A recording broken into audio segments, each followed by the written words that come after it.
Welcome back. In this video, I discuss the third and last core element of the T3 trading edge. I call it trap. You can call it trigger if you want. Both are the same thing to me because I use traps as my trade entry trigger. As a special bonus for second entry traders, this video includes multiple nuances that you absolutely won't find anywhere else in any book, course, or trading room, paid or otherwise. Put all together, the T3 trading edge is to enter trades in the direction of the trend on the test of a key reference after we get a trap as our entry trigger. So 1, 2, 3, trend, test, trap. Which direction, where to enter, and when. A trap is a price head fake. Price appears to be going one way, then quickly reverses to go the other way. From our past trading range discussions, we know that most breakouts fail. A failed breakout above range highs is called a bull trap. A bear trap is when the breakout below the range fails. Wyckoff called them springs, while others called them stop hunts or liquidity grabs. I tend to refer to them as either failed breakouts or stop hunts. A failed breakout above range highs will stop out some bears that had their stops just above the highs. These sellers will be forced to buy to close their positions. Breakout bull traders will also be triggered into fresh long positions. Once price quickly reverses back down, the former bears that just covered will be sidelined and thus trapped out of their trade. The breakout bull traders will also be trapped long in a losing trade and may be forced to cover, depending on where their stops are set and how far price goes down. The hammer candlestick, or pin bar, is the simplest example of a one-bar trap. Here we see price attempt to break outside a range, then quickly reverse and close the other way, usually with the expectation for continuation. Retail traders typically set a stop market order to enter one tick to the inside of the bar. The market often attempts to do things twice before reversing to try to go the other way. For this reason, I favor second entries as opposed to other entry methods like set and forget using resting limit orders, or entering on the close of a bar inside some moving average, or on a cross of some moving averages or momentum indicator like RSI or MACD. If the market is successful on the first try, then I don't get a second entry and miss the trade, which happens and is fine because there are many opportunities every day. For the purposes of this video, I will focus on second entries as the entry method due to their mechanical nature. But this video is not just about second entries. I like second entries because they contain built-in traps. A second entry is a candlestick pattern containing anywhere from about 6 to 12 bars, but such is, of course, time frame dependent. For ES, a 1 to 5 minute chart time frame is popular, including tick and volume chart time frame equivalents. Each trader has to find what works best for them. A 1 minute chart can be overwhelming, while a 5 minute chart will produce fewer trade signals, but often with larger associated risk. Second entries resemble double tops and bottoms that play out over a small number of bars. This schematic summarizes first and second entries for a long trade, including entry using a stop loss order one tick above the signal bar, and a stop loss placed one tick below the low of the pattern. To go long, you generally want a strong bull signal bar. Flip the schematic for short trades. I should mention that I don't use the profit target, trade management, or reward to risk guidelines documented by others for second entries. My trend and test videos emphasize multi-timeframe analysis, so it should come as no surprise, so too does my trade management. My performance metrics take more a points per contract approach than a total points per day approach to focus on quality trades and, well, because I don't like to exit perfectly good trades too early. Now, because trading is two-sided, all trade patterns are really just basing, waiting for either the bulls or bears to win. All patterns, therefore, have a winning and a losing side. Hence, there are second entries and failed second entries. It is our correct analysis of trend, price location, and bar characteristics that has us take the correct side of a trade. By bar characteristics, I mean bar size, color, overlap, wicks, tempo, etc. If price is in a clear uptrend, then we expect second entry long setups and failed second entry short setups to work in favor of the bulls. Similarly, in a clear downtrend, then we expect second entry short setups and failed second entry long setups to work in favor of the bears. I trade mostly failed second entries. In an uptrend, I look to get long on a failed second entry short. This means bears tried twice and failed, so some will have to cover their shorts. This translates to bears selling to me when I was buying to enter the trade, and then these bears needing to buy to close their shorts when I am already long, thereby helping propel my trade into profitability. That is one type of trapping within my entry. In this example, bulls were trapping bears. Now consider a lower low second entry long. Some first entry bulls will set their stop loss one tick below their signal bar.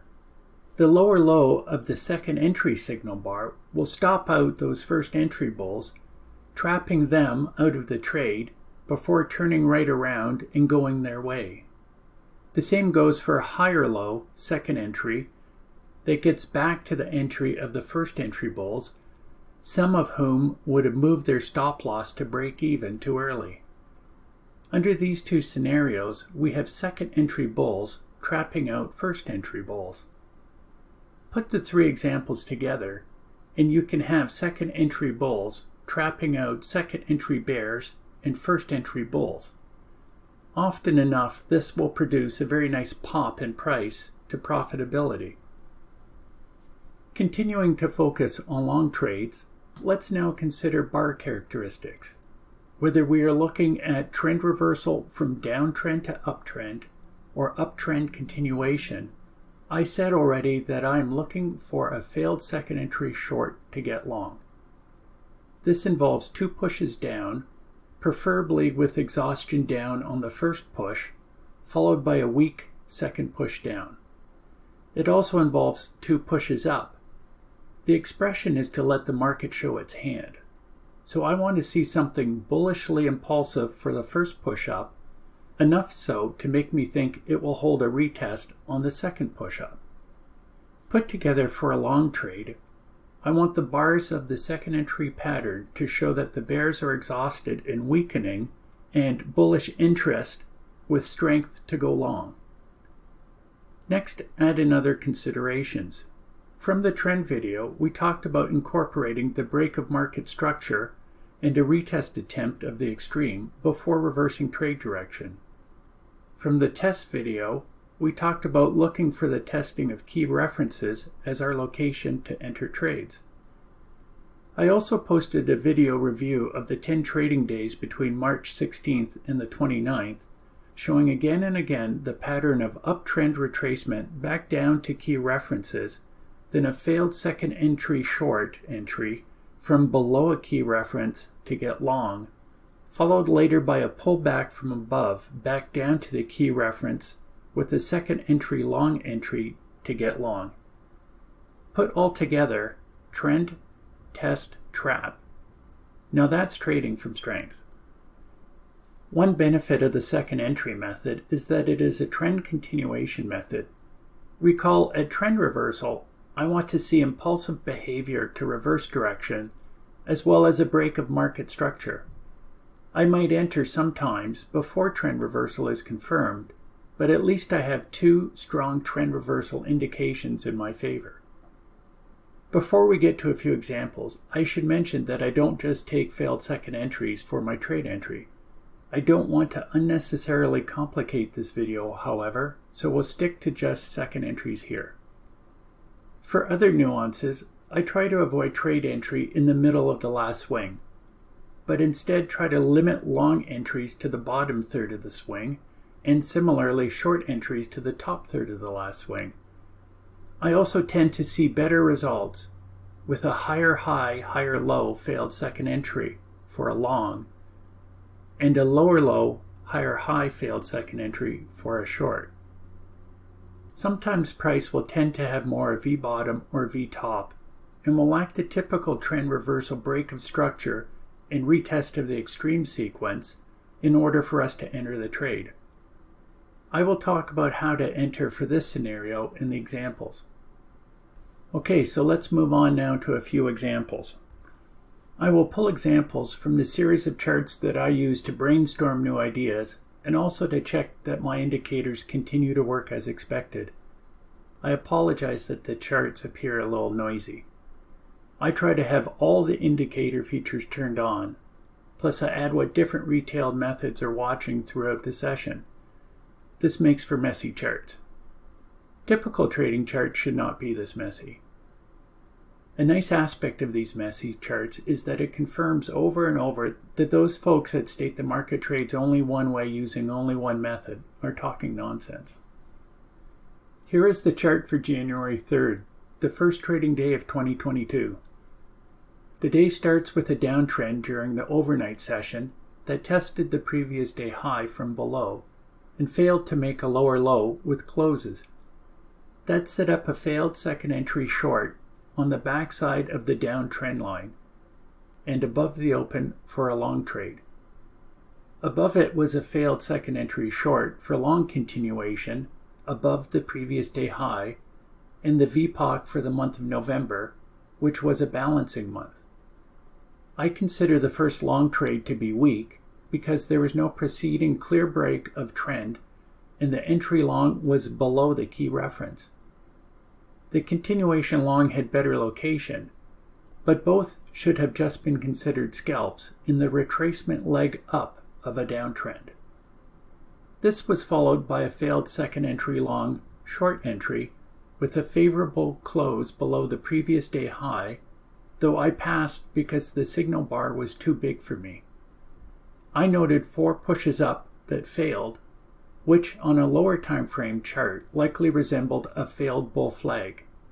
Retail traders will often buy a 3 pushes down pattern, which in the context of the retracement being an uptrend, was looking for long continuation. However, the larger trend was down, so that long quickly failed, giving us the entry short. The trick here was to stick to your original time frame bias and not get sucked into a lower time frame because the retracement looked bullish. For the short, the candlesticks gave no reason to exit the trade for at least 28 points. If you exit trades like these prematurely for just 4 ticks, whether as part of your plan or otherwise, you should have a hard look to see if your exits are largely fear motivated. Taking just 4 ticks out of this trade meant walking away from 97% of the easy profits.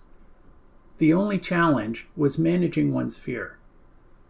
What was important about these trades was appreciating what was a trend trade and what was a counter-trend trade, knowing where the key references were located, and seeing bullish interest in the long and later bearish interest in the short before entering any of the trades.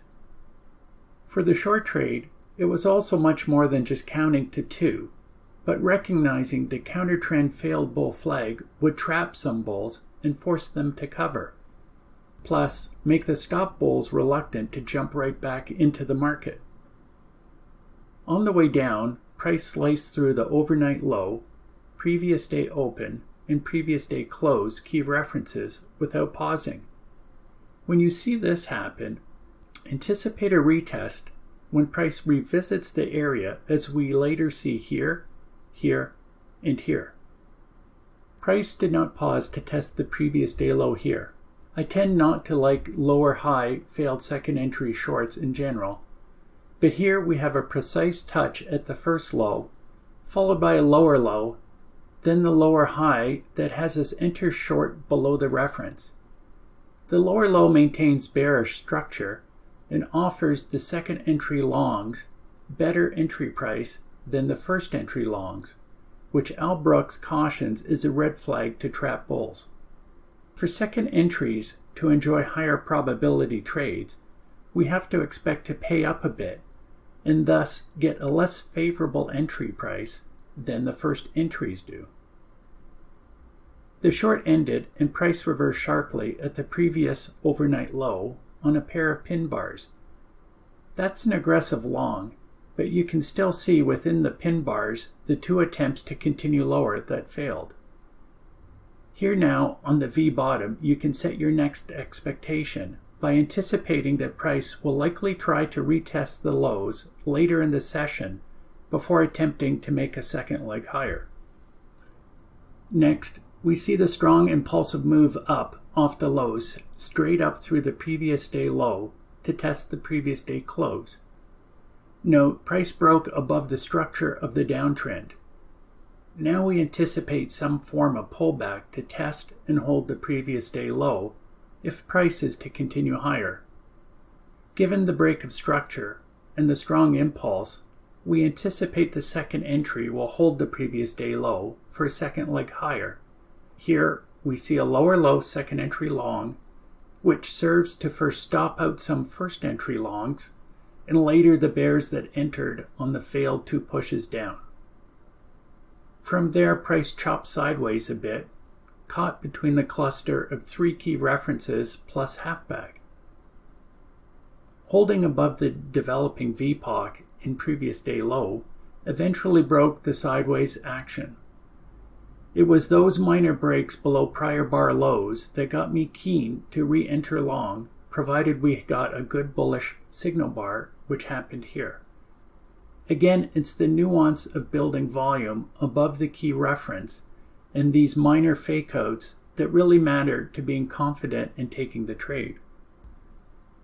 Coming up off the reversal entry at the lows, then two continuation entries, we now have a breakout above the lower range, testing up into the bottom of the next higher range. We expect most breakouts to fail, or at least come back to retest the origin of the breakout. Again, if we go back to Al Brooks's book, he says to pass on the first entry short above the range and to look to short the second entry if it's a higher high because it resembles a three push pattern. So clearly some traders mechanically follow the methods in his books and duly shorted. Fair enough if you are happy taking a short counter-trend trading, but I want to trade with the trend for bigger targets. As Al writes, if there has been no meaningful break of trend, and we don't have any yet here, then expect the short to fail and continue for two more legs higher up, which you can sort of see here. I call this setup a higher high failed second entry short. And of course here you can see we hold the previous day open key reference, and we are trading long in an uptrend above the top of a range. For the last example, we have our downtrend line here and our uptrend here, with price sitting on the previous day close reference and holding above the developing VPOC. Well, we are above the broken downtrend line, so we're anticipating higher, and we have a two-legged pullback that broke our uptrend line, so we are looking for a retest of the recent highs. Again, we can see the three push pattern, and this time it works for a long trade up into the close of the session. Again, the lower lows show the bears are trying, but not succeeding, and it's that nuance that sets up the stage for the pop higher when the bears capitulate. Again, about a 20-point trade, so don't bail early for 4 ticks, leaving 95% of the profits on the table. 4 things are worth noting. First, for second entries, I am often counting to 3, which means to say that the context within which we get our mechanical signal is important. A great many traders are seeking to learn just mechanical entries and can't be bothered with learning context. You can sum up my method at seeking to fade traders that take mechanical signals in bad context.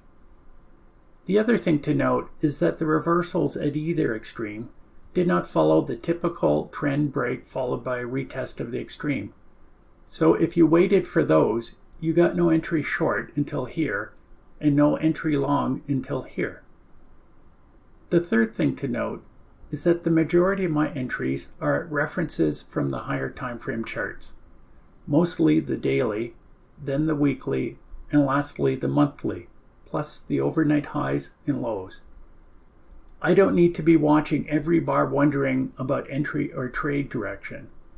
I understand that institutional traders are trained to only enter at very obvious locations, like the open, high, low, and close, and moving averages from the daily, weekly, and monthly charts, plus obvious areas of stop-loss accumulation, such as double tops and bottoms on intermediate and higher time frame charts. Institutional traders are motivated to fill large orders and hold trades longer for larger profits, so they need to be far more selective than retail traders. The last thing to note is that the institutions bought to sell and sold to buy, so a few strong bars in either direction by themselves tells us nothing about trend, or more importantly, in which direction we should be trading. The next day, January the 4th, we see the overnight price action made new all-time highs. Many retail traders will be thinking all-day uptrend, and their FOMO will have them anxious to buy. But smart money doesn't buy high for higher. They sell high, so the correct bias was to look for opportunities to short. Patience was required to wait for the trendline and structure break to show the change in market sentiment, followed by a retest of the highs that offered a second entry short entry to get short on the backside of the trendline. Once short, the key references below identify potential profit targets in areas where we should anticipate bulls may try to reverse the market. The references range from minor to major, so how long you hold your trade and how you manage it is up to you. Again, if you exit your trade too early out of fear, you miss out on the lion's share of the profits. And then if FOMO has you trying to get right back in, you risk entering late in the trend and being stopped out. You can pause the video to study where price had significant reactions and ask yourself honestly whether these locations were foreseeable in advance. Next, critique these opportunities from a potential points per contract standpoint. Are the potential profits much larger than the 4 ticks widely advocated on the internet? For January 6th, the overnight low was too precise and just above the 50-day simple moving average. Many, if not most retail traders, will never see or appreciate this nuance, but it was there for anybody to see who cared to look and was absolutely begging for a stop hunt. It's deja vu up at the session highs with an afternoon stop hunt above the session high up through the 20-day EMA. On this day, we can also see that the December highs came into play repeatedly, as did the current year low and the VPOC for November, noting that I only used the VPOC for the whole month because price was balancing the whole month. On the 11th, we are reminded that context matters. Here, near the bottom of a range, we see 3 pushes up fail for a great run lower. We had an unbroken downtrend with price forming a bear flag below a key reference. The short was the better odds trade. Skip over to 11:30, and we have 3 pushes up, again formed below the 50-day simple moving average and that November VPOC. We are making higher highs and higher lows. Some will take this 3 push pattern of higher highs as a short. Here, you can also count 3 pushes up and 3 pushes down. So do you go long or short, and where? Well, trust the trend. So only look for longs on a failed second entry short trigger. Here's the first entry on a higher high failed second entry short, with entry long occurring above the key reference. And here's your second failed second entry short entry, this time waiting for a good signal bar, which we got as a third entry opportunity, and included a preceding one tick failed breakout high. 2 more days I want to show you. The first is the daily chart on April 4th. If you recall my last video, I said how I expected these 2 key references would be revisited and offer great trade opportunities. Fast forward to April, and you can see we traded through both. Drill down to a 10,000 volume chart, and you can see the high falling just short of the key reference, setting us up for a stop hunt through the key reference, just like we saw twice earlier in the examples from January 3rd. Here we see the stop hunt, structure break on a strong move down, and then the retest of the highs, offering us a low-risk opportunity to get short. Move on to the next reference, and we see a breakthrough, retest back above, then a strong move through followed by a retest from underneath, offering us our opportunity to get short.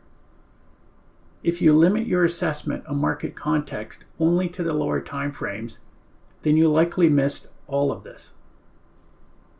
The last day I want to show is from December 29th last year during the Santa Claus rally. Here again is a 10,000 volume chart showing a daily low, a 2-tick lower low, and then a higher low. In a trading range, we already know that most breakouts fail, so a 2-tick dip below the previous day low is a great stop hunt where institutions can force retail traders to sell out of their long positions to fill an institutional buy order, targeting a new high on the trading range. Looking here and here, we have double tops, so we know buy stops are accumulated up there, begging for a stop hunt, which we see happens up here. Now let's drill down into this lower low using a 1000 volume footprint chart.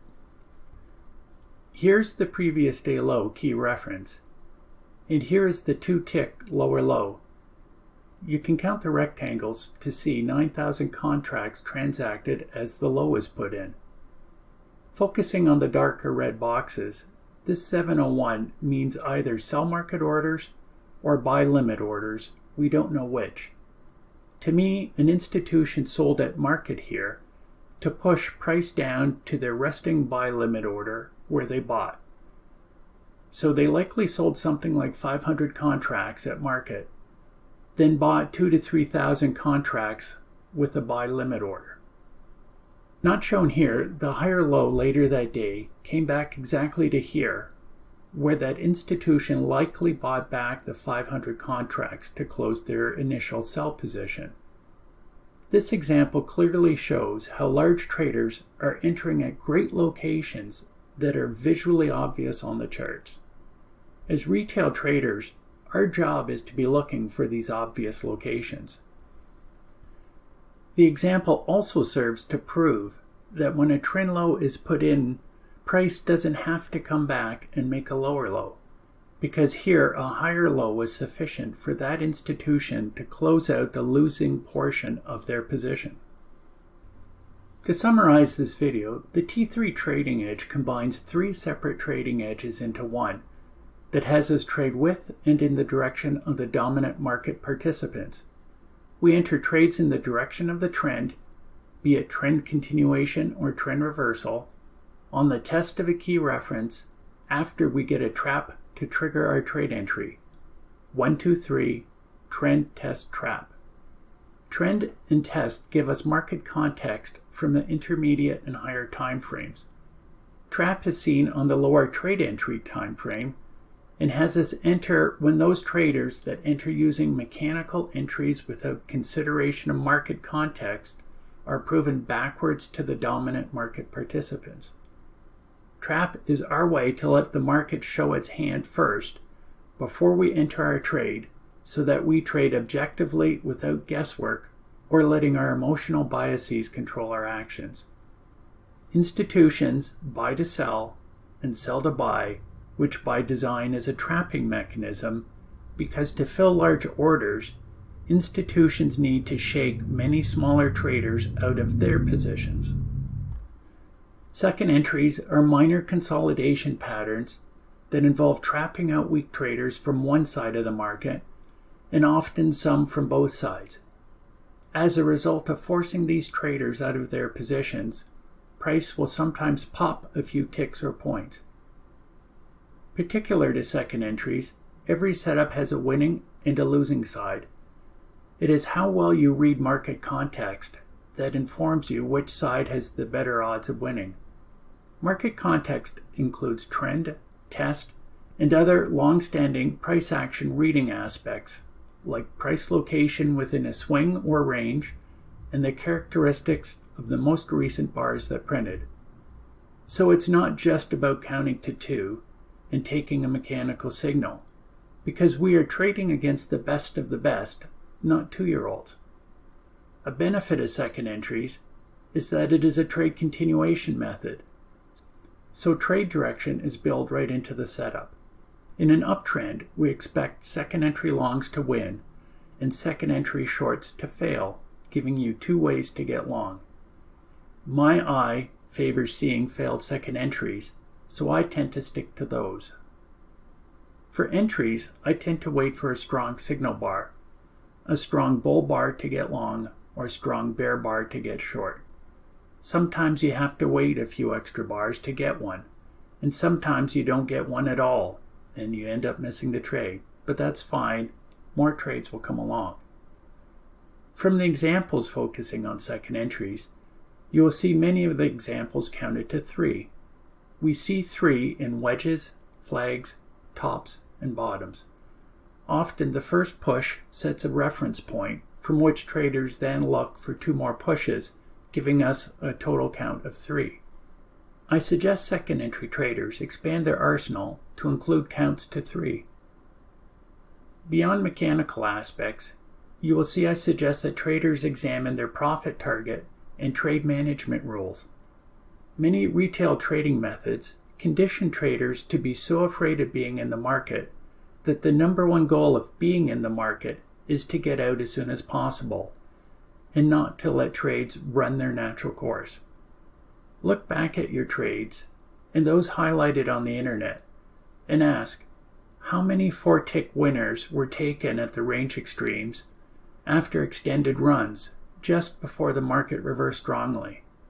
Sure, the 4-tick long was a winner, but did it come at the expense of missing the 30-point short a minute later and training you to not bother to look for major market context? How many 4-tick scalps left the lion's share of profit on the table of 80, 90, or more than 95% of the easy profits? Would you ever accept a nickel on the dollar on your paycheck at your day job? It's unpleasant, but being brutally honest with yourself is essential here. Don't settle for being the overly simplistic and fearful mechanical trader that smart money is hunting and looking to trap and fade. Trading is hard enough already, so we don't need to volunteer to be the prey. So sorry, I don't want to sound arrogant or unkind, but instead want to firmly pass along a caution that I'm not the only one looking to fade retail traders that get the bulk of their trading education off YouTube videos. In my opinion, the second entry method, as commonly shown, is missing multiple key odds enhancers, some of which I have taught in this video series, and others I might teach in future videos depending on interest as expressed in the comments I receive.